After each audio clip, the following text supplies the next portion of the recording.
Welcome back to the Everyday English Podcast, where we help you navigate real life in English. You have your visa, you have your ticket, and you have packed your bags. But do you know the one sentence that can get you detained at the airport? Picture this. You have just landed after an 11-hour flight. You are exhausted. You walk up to the glass booth. The officer does not smile.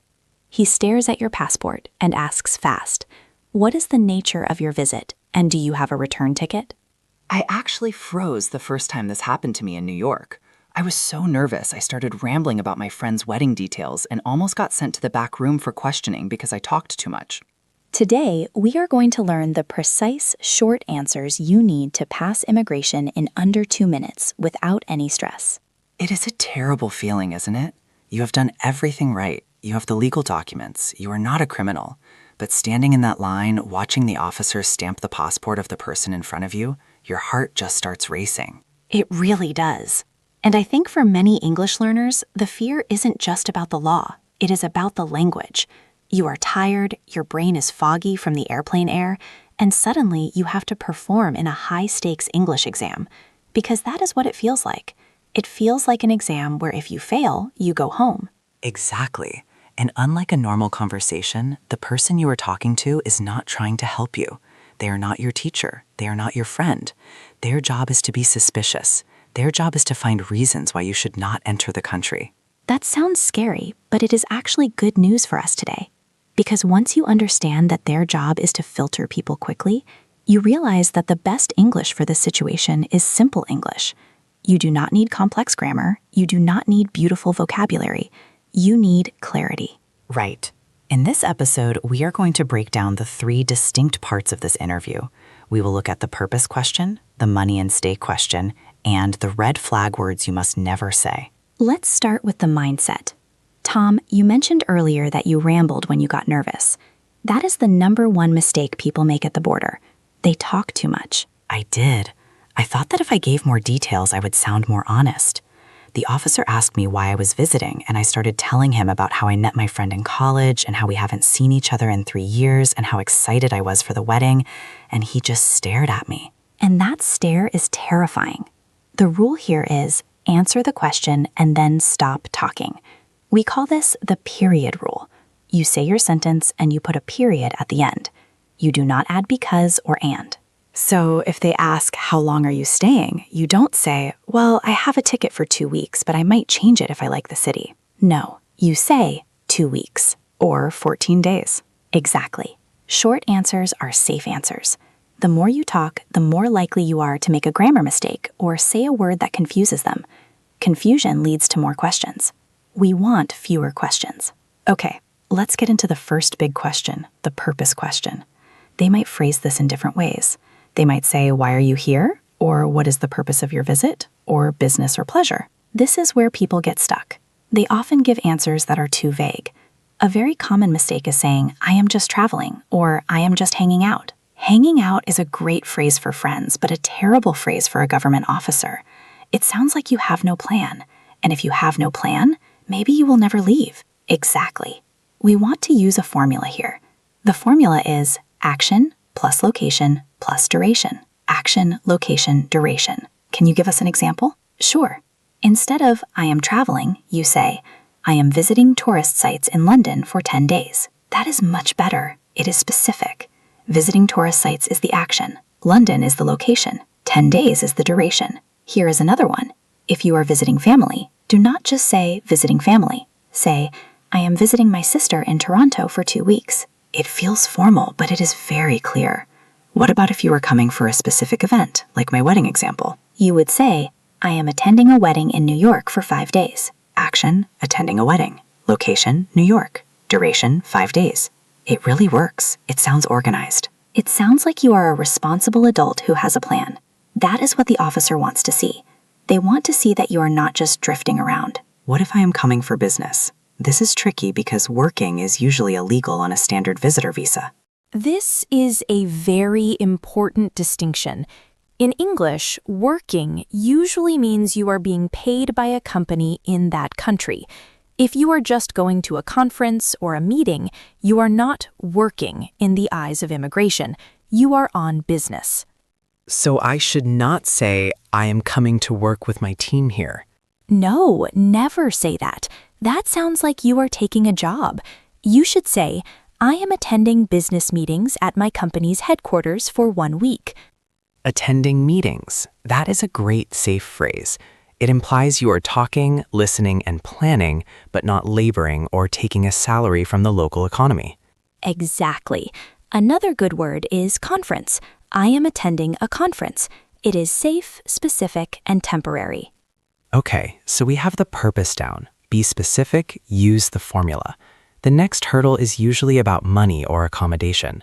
This is where I always get nervous because I feel like they are judging my bank account. They are just checking for stability. They want to know 2 things.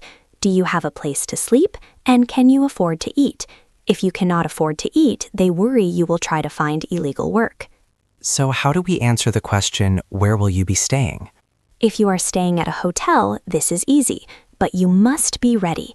Do not fumble through your phone looking for the email. You should memorize the name of the hotel. I am staying at the Hilton in downtown. Perfect. But often they will ask for the address, and this is where my top tip comes in. Always have your hotel confirmation printed out, or strictly saved as a screenshot on your phone. Do not rely on airport Wi-Fi to load your email. Oh, that is such good advice. I have definitely stood there waiting for the little loading circle to spin while the officer glares at me. It is extremely stressful. So when they ask, where are you staying? You can say, I am staying at the Hilton. Here is the booking confirmation. And you hand them the paper. This stops the conversation. The paper speaks for you. What if I am staying with a friend? That is more complicated because I don't have a hotel booking. This is very common. In this case, you need to know your friend's full legal name and their address. Do not just say, with my friend. Why not? Because my friend could be anyone. It sounds casual. You should say, I am staying with my friend Michael Smith at his apartment in Brooklyn. And should I have Michael's phone number ready? Yes. Sometimes, rarely, but sometimes they will check.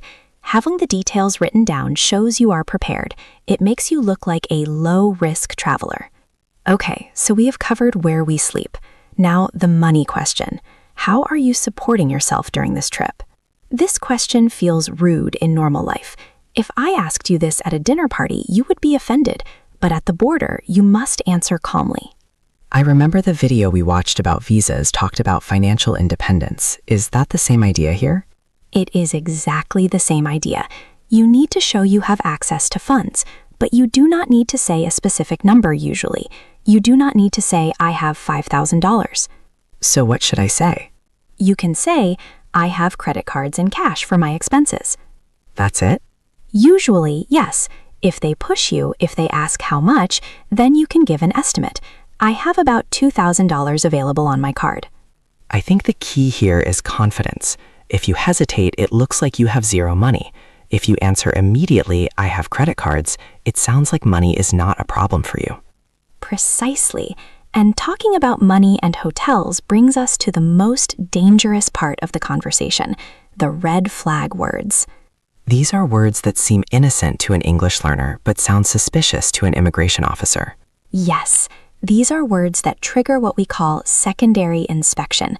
That is when they take you to a small room and ask you questions for 3 hours. We want to avoid that room at all costs. I definitely want to avoid that room. What is the number one word to avoid? Work. Unless you have a work visa, never use the word work, even if you are doing something innocent. For example, if you are a digital nomad, do not say, I am going to work from coffee shops. Oh, that is a trap because technically you are working. Yes, but to an officer, working means you need a work permit. If you are a tourist, you are on holiday, you are vacationing, you are checking emails maybe, but you are not working.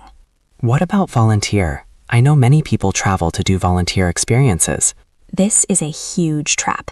In many countries, volunteering is considered work because you are taking a position that a local person could do, even if you are not getting paid. Really? So if I say I am volunteering at a hostel for free accommodation, I could get deported? Yes, absolutely. In the UK and the US specifically, that is often illegal on a tourist visa. You are receiving payment in the form of a bed, so do not say volunteering. So what do you say if you are doing a cultural exchange? You focus on the learning aspect. I am visiting a cultural center to observe and learn about local farming. Observe and learn. Those are safe words. Work and volunteer are dangerous words. There is one more dangerous word that surprises people. It is the word help. Help. How can help be bad? Help is a nice thing. If you say, I am coming to help my aunt with her new baby, or I am coming to help my cousin paint his house, the officer hears unpaid work. Wow, I would never have thought of that. To me, helping family is just family duty. To an immigration officer, you are performing a service. It is safer to say, I am visiting my aunt to meet her new baby. I see the difference. Visiting is a leisure activity. Helping implies a task. Exactly. Always frame your visit as leisure, observation, or spending time together, never as doing tasks. This is so useful. It really is about understanding the psychology of the officer.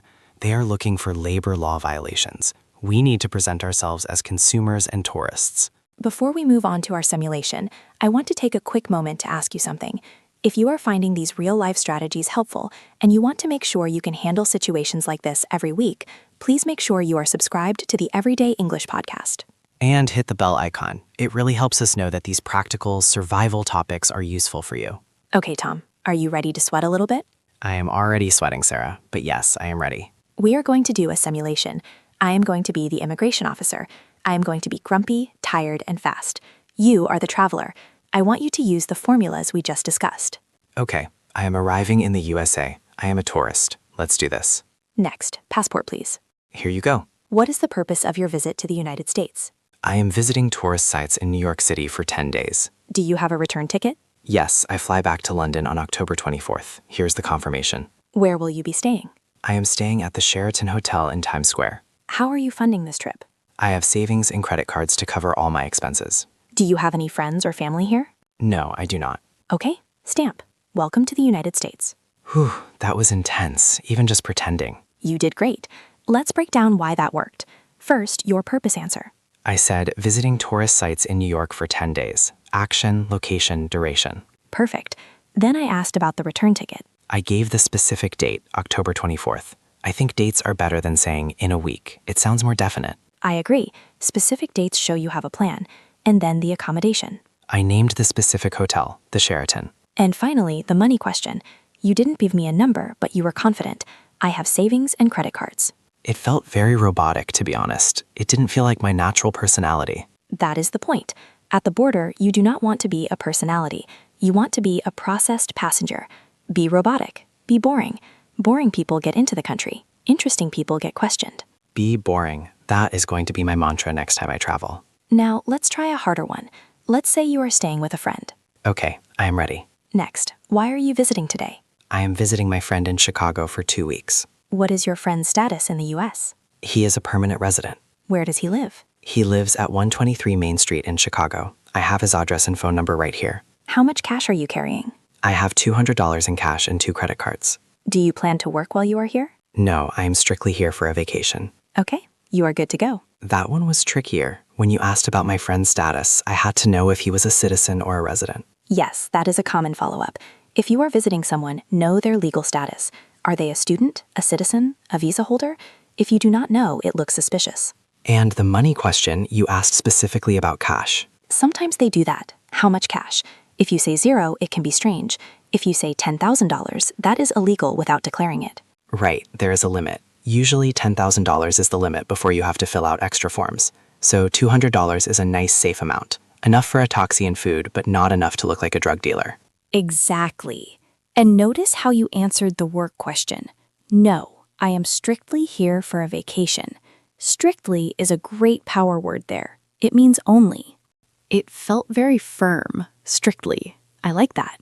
So, we have covered the mindset, the formulas, the red flags, and the simulation. But there is one thing that happens even to the best English speakers. Sometimes you just do not hear what they said. This happens to me all the time. The airport is noisy, there's glass between you and the officer, and maybe the officer has a strong accent or is mumbling. What do you do if you do not understand the question? My instinct is to guess, to just say yes. Never guess. If you guess yes and the question was, are you carrying any forbidden items, you just confessed to a crime. That is a very bad outcome. So how do I ask them to repeat without sounding like my English is bad? You can say, I am sorry, it is a bit loud. Could you repeat that? Blaming the noise. That is smart. It saves face. Or simply, could you rephrase that, please? Rephrase is a good higher level word. It shows you understand English, you just didn't catch the specific sentence. Exactly. It is always better to ask for clarification than to give the wrong answer. The officer might sigh, they might look annoyed. That is okay. Let them be annoyed. You just need to be accurate. I think that is the biggest takeaway for me today. It is okay if the interaction is not friendly. It is a transaction. It is a transaction. You are trading information for an entry stamp. Give the information clearly, get the stamp, and walk away. And once you walk away, then you can relax, be your charming self, and start your trip. Before we finish, I have a challenge for everyone listening. A challenge? I like challenges. I want you to prepare your evidence triad right now, even if you are not traveling tomorrow. The evidence triad: the ticket, the accommodation, and the funds. Yes, imagine you are flying to London next week.